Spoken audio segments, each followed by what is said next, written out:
السلام علیکم ورحمۃ اللہ وبرکاتہ۔ اللہم انا نسألک علما نافعا وعملا متقبلا ورزقا طیبا۔ اللہم انفعنا بما علمتنا وعلمنا ما ينفعنا وزدنا علما۔ رب اشرح لی صدری ویسر لی امری واحلل عقدۃ من لسانی یفقہوا قولی۔ آمین۔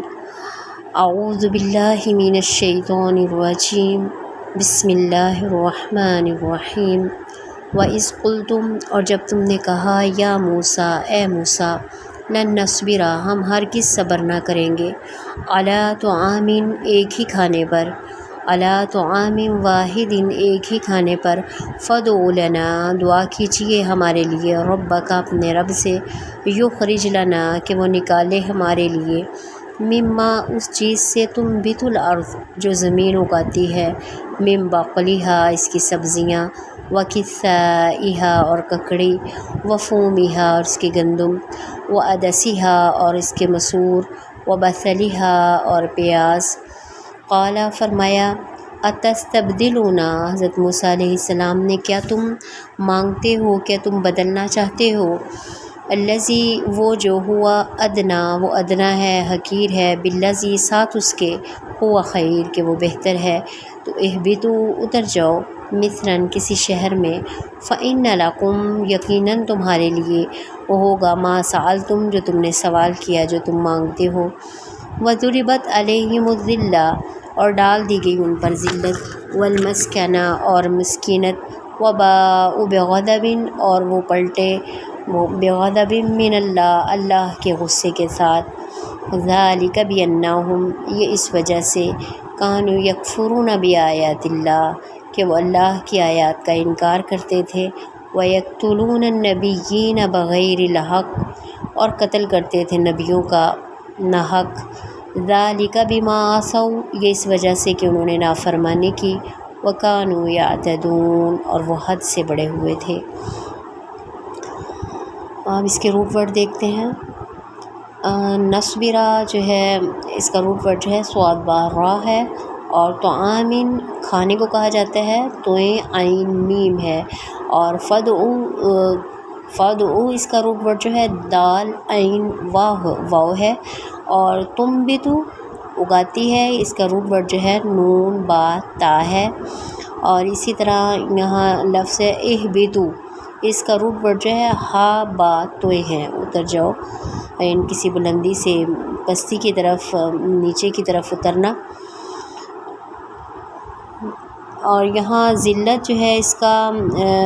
وضربت علیہم الذلہ، اس کا روٹ ورڈ جو ہے، زال لام لام ہے، اور مسکنہ، سین کاف نون ہے، سکن،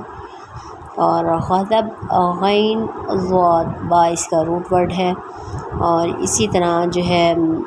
یکفرون، کاف واو، را، اس کا روٹ ورڈ ہے، اور اس طرح عصوا، عین صاد یا، اس کا روٹ ورڈ ہے، یعتدون، عین دال یا، عین دال واو جو ہے، عدوف، یعتدون، عدوف، یعنی دشمن کو بھی کہا جاتا ہے، وہ حد سے بڑھ جاتا ہے۔ اسی طرح اب اس کی تشریح دیکھتے ہیں کہ یہاں بنی اسرائیل کی بے صبری اور اللہ کی نعمتوں کی ناقدری بیان جو ہے یہاں کی جا رہی ہے، کہ من و سلوہ جیسے پاکیزہ کھانے پر ان سے صبر نہ ہو سکا، لن نصبر علی طعام واحد، کہ یکسانیت والا کھانا جو ہے ہمیں پسند نہیں ہے، تو فادع لنا ربک، اب ہمارے لیے جو ہے وہ زمینی خوراک جو ہے اس کا انتظام ہونا چاہیے، ہمیں وہ ملنی چاہیے جو زمین اگاتی ہے، سبزیاں ہوں، بقل جو ہے کسی بھی طرح کی سبزیوں کے لیے بولا جاتا ہے، اور فوم، اس کے علماء اکرام نے دو معنی کیے ہیں، اس سے مراد جو ہے گندم بھی ہے، اور لہسن بھی مراد ہے، اور عدسہ لفظی اس کا مطلب جو ہے وہ مسور ہے، مطلب یعنی دالیں وغیرہ،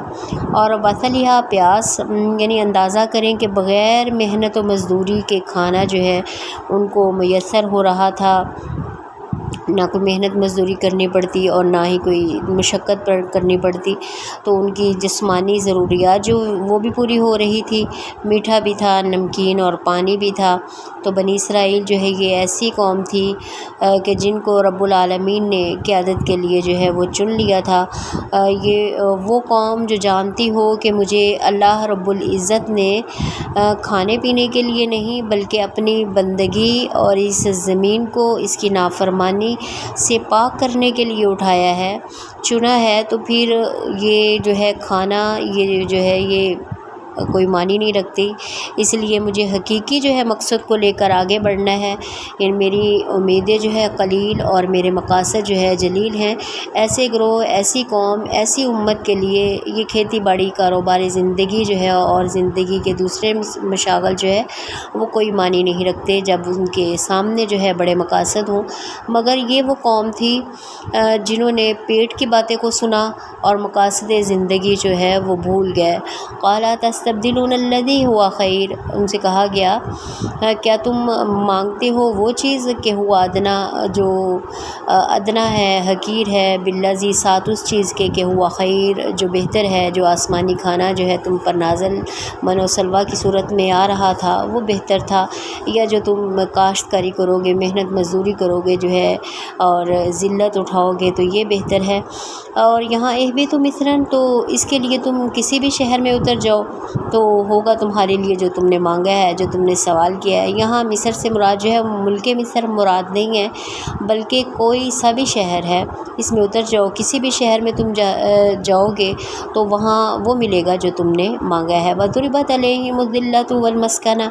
اس ہٹ درمی کی وجہ سے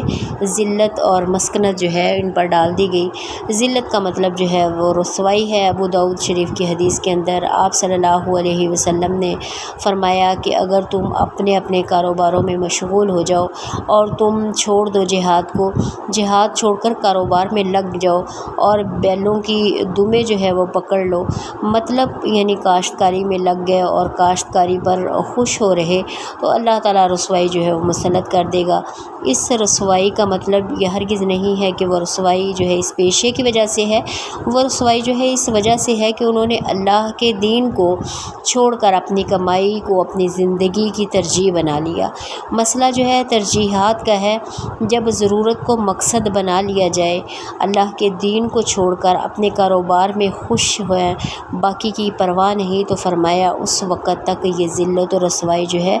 وہ ختم نہیں ہوگی جب تک تم واپس اپنے دین کی طرف جو ہے وہ نہ آ جاؤ۔ تو اس یعنی اللہ کے دین کو ترجیح دو باقی تمام ترجیحات سے۔ بنی اسرائیل جو وہ قوم تھی کہ ان کا مطمع نظر نہ دین اسلام تھا، ان کا پورا کردار جو ہے پچھلی آیات جو ہم نے پڑھی تو اس کی نافرمانیاں، دین میں تحریفات، بغاوت، سرکشی اور انبیاء کو ناحق جو ہے وہ قتل کیا کرتے تھے۔ اس لیے اللہ رب العزت نے ان پر ذلت اور مسکینی جو ہے وہ ڈال دی۔ خدا کی نافرمانی اور حدود شکنی نے انہیں اس حد تک پہنچا دیا کہ وہ آیات الہی کی تکذیب اور انبیاء علیہم السلام کو قتل کرنے لگے، کیونکہ جس طرح چھوٹی چھوٹی نیکیاں جو ہیں بڑی نیکیوں کی طرف لے جاتی ہیں، اسی طرح بعض اوقات جو ہے وہ چھوٹے چھوٹے گناہ جو ہے بڑے گناہوں کی طرف کھینچ لے جاتے ہیں۔ اللہ تعالیٰ سے دعا ہے کہ اللہ تعالیٰ ہمیں ہر آزمائش سے جو ہے وہ عافیت کا سوال اللہ سے کرتے ہیں، اور ختمہ بالایمان جو ہے اللہ تعالیٰ ہمارا فرما دے اور اس قرآن مجید کے ساتھ جڑے رہنے کی توفیق دے دے۔ السلام۔